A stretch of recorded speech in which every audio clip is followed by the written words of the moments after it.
Hello, welcome back to a new video. അപ്പോൾ ഇന്ന് video എന്ന് പറയുന്നത് നമ്മളൊരു ചെമ്പരത്തി, ഒരു ഫ്ലാക്സ് സീഡും ഉലുവയും കൂടെ ചേർന്നിട്ട് ഒരു ജെല്ലുണ്ടാക്കാൻ വേണ്ടി പോവാണ്. അപ്പോൾ ഇതിൽ എന്തൊക്കെയാണ് വേണ്ടതെന്ന് വെച്ചാൽ ഒരു 2 ഗ്ലാസ് വെള്ളം, അതിലേക്ക് ഒരു 4-5 ചെമ്പരത്തിൻ്റെ പൂവ്, പിന്നെ ഒരു 3 ടേബിൾ സ്പൂൺ ഫ്ലാക്സ് സീഡ്, അത് ചണവിത്ത്, പിന്നെ 1 ടേബിൾ സ്പൂൺ ഉലുവ. ഇത്രയും ചേർത്തിട്ട് നന്നായിട്ട് തിളപ്പിച്ചിട്ട് അത് പറ്റിച്ചിട്ട് ഒരു ഗ്ലാസ്സിലോട്ട് ആക്കണം. അതാണ് ചെയ്യേണ്ടത്. നല്ല ഫ്രിസി ആയിട്ടിരിക്കുന്ന ഹെയറും മാനേജ് ചെയ്യാൻ പറ്റാത്ത ഹെയറിലും ഇത് തേച്ച് കഴിഞ്ഞിട്ട് കുളിച്ചാൽ കുറച്ചുകൂടി നമുക്ക് മാനേജ് ചെയ്യാൻ പറ്റും. പിന്നെ ഇത് ഹെയർ ഗ്രോത്തിനെ നന്നായിട്ട് പ്രൊമോട്ട് ചെയ്യും. ഉലുവ എന്ന് പറയുന്ന അറിയാലോ, നമ്മൾ നല്ല പോലെ മുടി ഗ്രോത്തിന് ഹെൽപ്പ് ചെയ്യുന്നൊരു സംഭവമാണ്. എല്ലാ ദിവസവും തേച്ചാൽ അത്രയും നല്ലതാണ്. ആദ്യം മുടിയുടെ ജടയൊക്കെ ഒന്ന് കളഞ്ഞിട്ട് വെക്കുക. സ്കാൽപ്പിൽ മാത്രം ചെറുതായിട്ടൊന്ന് ഓയിൽ ചെയ്ത് നല്ലപോലെ ഒന്ന് മസാജ് ചെയ്തിട്ട് കുറച്ച് നേരം വെച്ചിട്ട് അതിന് ഒരുപാട് ഓയിൽ ചെയ്യേണ്ടെന്ന് പറഞ്ഞ കാര്യം, നമ്മൾ ജെല്ല് തേച്ച് കഴിഞ്ഞിട്ട് ഷാമ്പൂ ഒന്നും ചെയ്യുന്നില്ല, അതുകൊണ്ടാണ്.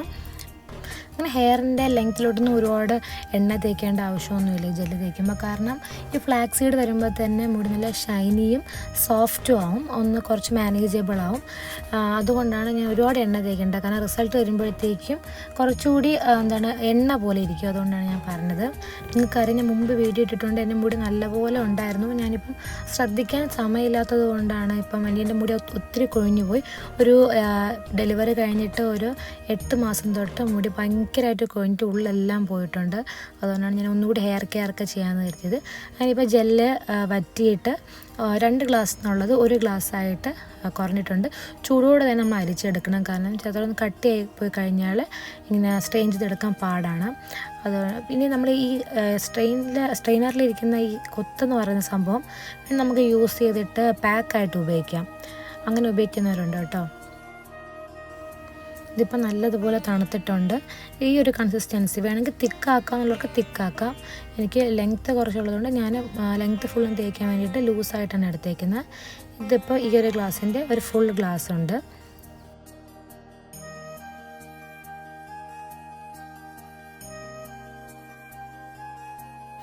എന്നിട്ട് നമുക്ക് ഈ തലയിൽ ഫുള്ള് ഇത് തേച്ച് കൊടുക്കാം.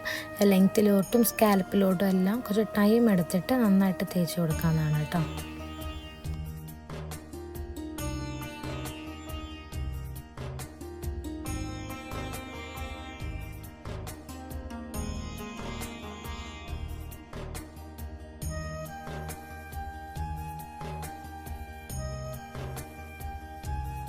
നമുക്ക് ദിവസവും ഹെയറിലിങ്ങനെ ജെല്ലും സിറവും ഹെയർ പാക്കൊക്കെ ഇട്ട് കൊടുത്തിട്ട് മുടി നമ്മൾ ശ്രദ്ധിക്കും തോറും നമ്മൾ മുടി നന്നായിട്ട് വളരും. ഇപ്പം ഞാൻ മുടി ശ്രദ്ധിക്കാറേ ഇല്ലായിരുന്നു. പിന്നെ മുതൽ ശ്രദ്ധിക്കണമെന്ന് കരുതിയിട്ടാണ് ഇങ്ങനെ പാക്കൊക്കെ ഇടുന്നത്, ജെല്ലൊക്കെ ഇടുന്നത്.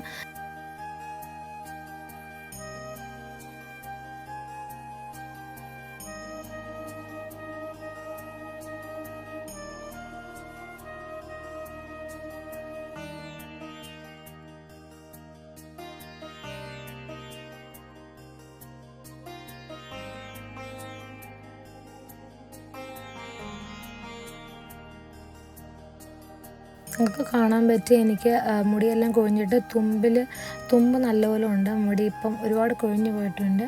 നമ്മൾ അതൊക്കെ തിരിച്ച് വളർത്തിയെടുക്കണം. ശ്രദ്ധിച്ച് എടുത്താൽ മാത്രമേ നമുക്ക് നല്ല തിക്കായിട്ട് വളരുള്ളൂ. അപ്പോൾ ഈ ഉലുവ എല്ലാ ദിവസവും എന്തെങ്കിലും രീതിയിൽ തലയിൽ തേച്ചാൽ, ഉലുവൻ്റെ വെള്ളം തേച്ചാൽ എല്ലാം മുടി നന്നായിട്ട് വളരും. 1 മണിക്കൂർ ഇങ്ങനെ വെച്ചിട്ട് മുടി നന്നായിട്ട് വാഷ് ചെയ്യേണ്ടതാണ്. ഞാൻ പറഞ്ഞതുപോലെ ഞാൻ ഷാമ്പൂ ഒന്നും യൂസ് ചെയ്യില്ല, സാധാരണ പോലെയാണ് വാഷ് ചെയ്യുന്നത്. അപ്പോൾ ഇതാണ് റിസൾട്ട്. ഇങ്ങനെ പറന്നിങ്ങനെ കിടക്കുന്ന ഒരു മുടി നമുക്ക് കുറച്ച് മാനേജബിളായിട്ട് ഫ്രിസ്സൊക്കെ കുറഞ്ഞ് നല്ല ഷൈനി ആയിട്ട് കിട്ടും. നമുക്ക് ഇനി വെയിലത്തിൽ നിന്നൊക്കെ നോക്കുമ്പോൾ മുടി നല്ലപോലെ തിളങ്ങുന്നതായിട്ട് തോന്നും കേട്ടോ. ഇതെല്ലാവരും വീട്ടിൽ ട്രൈ ചെയ്ത് നോക്കണം. കുറച്ച് കൂടുതൽ ഉണ്ടാക്കി വെച്ച് കഴിഞ്ഞാൽ ഒരാഴ്ച വരെ മുടിയില്ല തേച്ചിട്ട് കുളിക്കാൻ പറ്റും. അപ്പോൾ നിങ്ങളെല്ലാം ട്രൈ ചെയ്ത് നോക്കണം. Thanks for watching. ബൈ.